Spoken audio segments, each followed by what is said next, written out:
Noah explodes over Audra and Sally on a tense autumn in Genoa City. The fragile calm that had settled over the Newman family shattered when Noah Newman set up himself standing face to face with treason, ambition, and a painful echo of his family's poisonous history. The drama unfolded on the oil of the young and the restless, where fidelity is currency and trust is frequently the first casualty of power. Noah had tried for months to stay above the commercial warfare that constantly swirled around his forefather, Victor Newman, and his parents, Nick Newman and Sharon Newman. But when he learned that Audra Charles and Sally Spectra were still maneuvering behind the scenes in a move that could destabilize Newman Enterprises, and conceivably his own unborn, Noah's restraint faded. It began with a scuttlebutt. Genoa City thrives on them, and they frequently start in hushed tones at crimson lights before splashing through boardrooms and extensions. Noah had eavesdropped fractions of a discussion suggesting that Audra had been meeting intimately with her adventure capital group tied to a rival empire.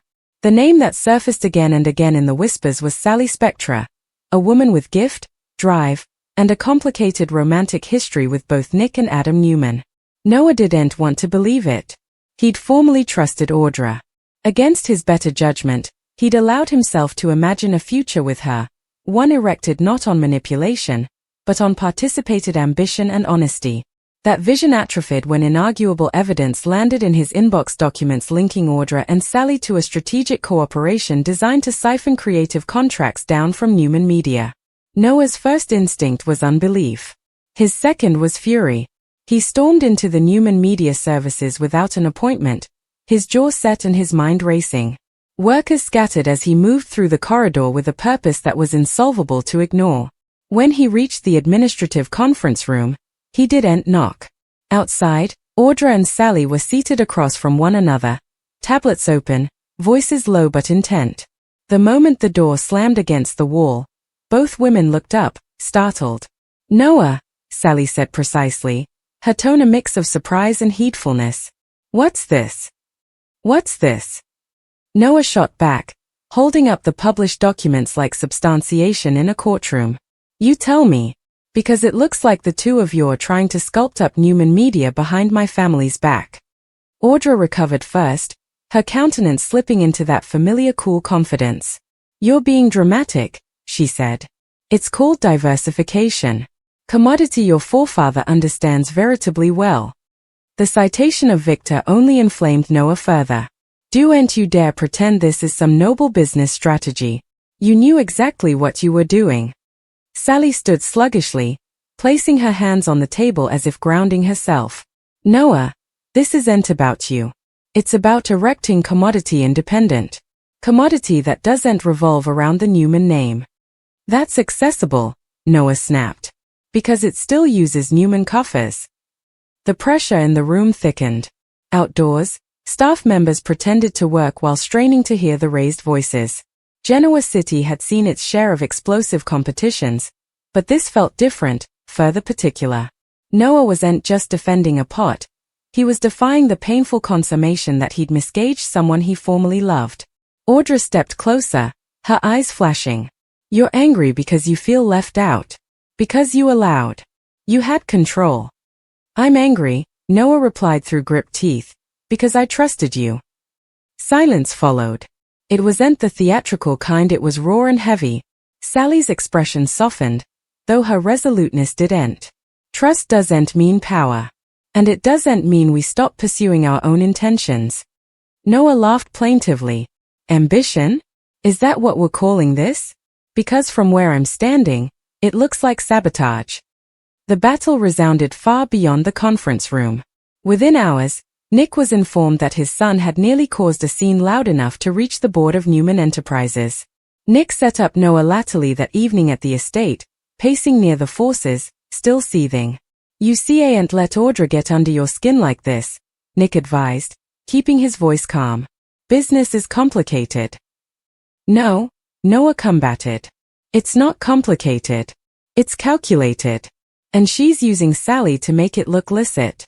Nick dithered at the citation of Sally. His own history with her added another subcast of discomfort. "Sally's not the adversary," he said precisely. "Perhaps not to you," Noah replied. "But she's playing a dangerous game." Meanwhile, Victor had formally caught wind of the situation. In his study, he heeded as Michael Baldwin outlined the implicit legal ramifications. Victor's eyes narrowed, not in wrathfulness, but in calculation. However, he muttered, "She's undervaluing the cost. If Audra thinks she can outthink me." The coming day, the fallout boosted. Audra refused to back down. In a private meeting with Sally, she made her station clear. "Noah's outburst proves he doesn't belong in high-stakes accommodations," she said. "He's emotional." Sally wasn't so quick to dismiss him. "He's hurt," she corrected. "There's a difference." But hurt, in Genoa City, frequently transforms into vengeance.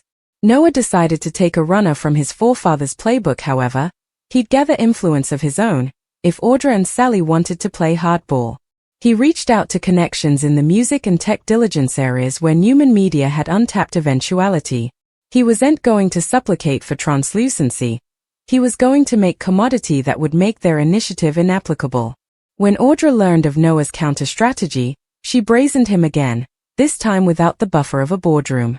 "You're raising," she advised. "You started it," he replied unevenly. The emotional turnabout between them was insolvable to ignore. There was still chemistry, still undetermined passions. But it was tangled with distrust. Sally set up herself caught in the middle. She hadn't anticipated getting the catalyst for a Newman family implosion. In a rare moment of vulnerability, she commended in Chloe Mitchell that she stressed the cooperation might not survive the pressure. "Noah sees me as the villain," she admitted. "Drink to Genoa City," Chloe quipped. "However, you're a target, if you're not a Newman." As days passed, the situation entwined. Investors began asking questions. Rumors spread that Victor was preparing a strategic retribution. Nick bothered that his son was stepping into a battle he wasn't ready to fight. The climax came at a high-profile assiduity fete. Audra and Sally arrived together, presenting a united front. Noah attended with his own advertisement prepared, a bold action that would secure exclusive contracts and render their cooperation less threatening. When he took the stage, the room fell silent. Innovation, he declared, should no way be embedded in deception. Audra's expression hardened. Sally's faltered. Noah unveiled his plan with perfection and confidence. Applause followed, not sonorous, but regardful. It was enough to gesture that he was no longer the naive heir at law replying emotionally. After the event, the three of them faced one another formally more. "You made your point," Sally said still. "No," Noah responded. "I made my move." Audra studied him, a flicker of admiration crossing her features despite herself. "Perhaps you're eventually learning." "From the stylish," he replied, though whether he meant Victor or the hard assignments of treason remained unclear. The war was far from over. In the world of the young and the restless, alliances shift as snappily as stock prices. But one thing had changed irrevocably. Noah was no longer on the sidelines. He'd stepped into the arena, willing to defy Audra, challenge Sally, and defend the Newman heritage on his own terms. And as Genoa City buzzed with enterprise about the coming move, one verity dallied in the air: explosions in this city infrequently end with a single blast. The day after the fete, Noah set up himself walking through the quiet halls of Newman Enterprises with a rare clarity. His mind was buzzing, not just with business strategies, but with the moping sting of treason. Genoa City had always been a place where families were larger than life, reports signified further than connections, and fidelity was a fragile commodity.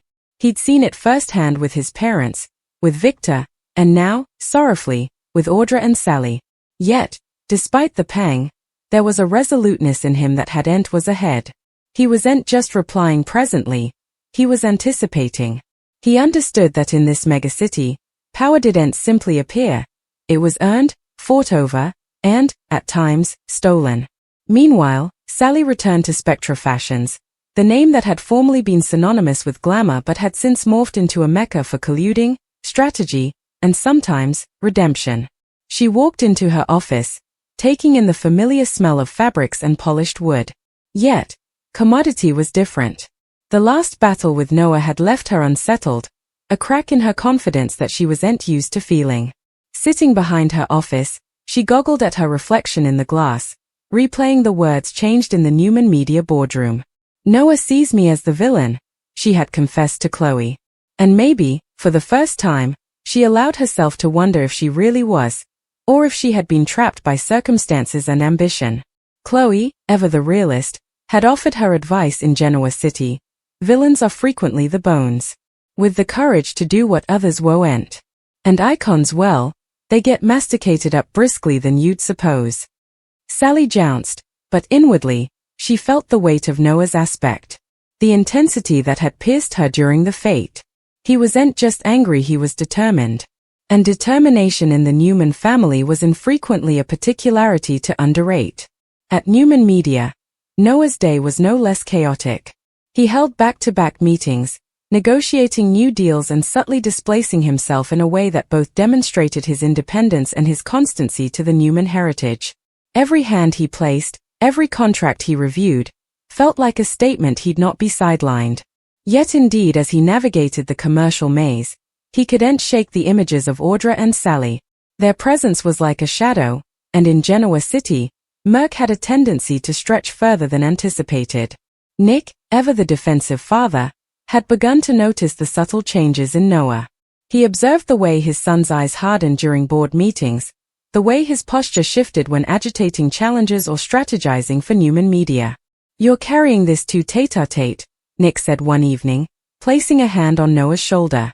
They were at the Newman estate, a place that had always represented stability amidst the chaos of commercial battles. "Business is business, son. Don't let feelings cloud your judgment." Noah shook his head. "This isn't just business, Dad. It's particular because they made it particular. They involved the Newman name. They crossed lines." His voice was steady but carried an edge that made Nick pause. He'd seen that edge before in Victor. It was the same intensity, the same unvarying commitment, but tempered with a sense of moral law that Noah was still learning to navigate. Away, Victor had called a private meeting with Michael Baldwin and Victoria Newman. He spoke with measured urgency, a strategic mind formally conniving several moves ahead. "Audra thinks she can outthink us," he said. "Sally's been a problem ahead. This isn't about contracts, it's about control. And in this family, control is no way given. It's earned." Michael and Victoria changed ganders, both apprehensive that Victor's description of earned frequently involved calculated pitfalls and, sometimes, calculated ruthlessness. "We need to ensure Noah doesn't get in over his head," Victoria added. "He has heart, but heart isn't always enough." Back at Spectra Fashions, Sally entered an unanticipated caller, Lauren Fenmore Baldwin. Lauren had a character for blunt honesty and strategic sapience. She didn't desolate time with amenities. "Sally," Lauren began, her tone establishment, "you've stirred up a hornet's nest with the Newmans. Noah isn't someone to underrate, and neither is his family." Sally soughed. "I know, Lauren. I didn't plan for Noah to reply like this." Lauren leaned near. "Plans infrequently survive contact with Newman feelings. You need to suppose 3 moves ahead, not just one." Sally jounced, absorbing the advice, realizing that in Genoa City, survival needed both cunning and rigidity. The pressure between Noah, Audra, and Sally began to percolate social circles and commercial alliances. Rumors flew through Genoa City briskly than campfire. At Crimson Lights, whispers about implicit alliances and backstabbings came the morning's entertainment. Sharon Newman, always attuned to family dynamics, noticed Noah's heightened agitation and decided to intermediate in her own subtle way. She arranged a meeting under the guise of casual coffee, hoping to gauge his emotional state and offer guidance without overt hindrance. "Noah, you ain't fight every battle at formally," she advised. "Occasionally, tolerance is the strongest armament." Noah appreciated the advice but plodded to apply it. Every commerce, every regard from Audra or Sally, sounded charged with underpinning motives. He honored patterns, calculated intentions, and yet felt the pull of particular history, both his own and his family's, that made detachment nearly insolvable. Meanwhile, Audra and Sally continued their strategy sessions, apprehensive that Noah's counter-moves were getting decreasingly sophisticated. They realized that he was no longer a reactive player but a visionary bone. In a rare private discussion, Audra admitted to Sally, "He's changing. I undervalued him. his thinking like Victor, but with lower restraint. Sally, with a blend of concern and conspiracy, responded, "And that's exactly why we need a contingency plan. However, everything we've erected could collapse if he catches us off guard." The narrative expanded further when Kane Ashby, lately returned from a business trip, entered the fray. He'd a history with both Sally and Newman Media, and his commitment were complex. Meeting with Noah, he offered perceptivity about request vulnerabilities, implicit investor responses, and the legal complications of Audra and Sally's pushes. "You've got fire, Noah," Kane said. "But fire without a plan burns down further than it illuminates." Noah heeded hardly, synthesizing Kane's advice with his own strategies, realizing that survival in Genoa City needed alliances, timing, and the occasional moral concession. As the week progressed, the pressure reached a boiling point. Audra, in a bold move, arranged a media exercise of a new design, hoping to assert her independence and control. Noah, cautioned, responded with a counter-announcement that overshadowed the reveal. The media buzzed, investors took sides, and Genoa City suspected on the coming chapter of this unfolding drama. The emotional stakes matched the professional bones. Noah plotted with trust, treason, and the complicated passions he still harbored for Audra. Sally scuffled with ambition, guilt, and the moral Argentine areas she had navigated to get where she was.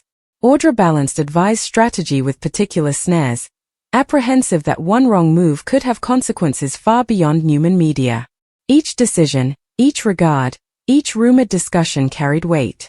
By midweek, a tense battle impended, set against the background of a megacity fate. Noah, Audra, and Sally were poised for another clash, but this time, the stakes were advanced.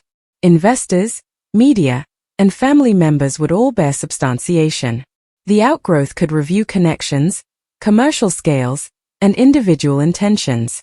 Noah's inner harangue reflected the complexity of his position, the desire to cover the Newman heritage, the need to assert his independence, the emotional turbulence of seeing people he trusted initiative against him, and the necessary consummation that in Genoa City, power and fidelity are frequently inharmonious.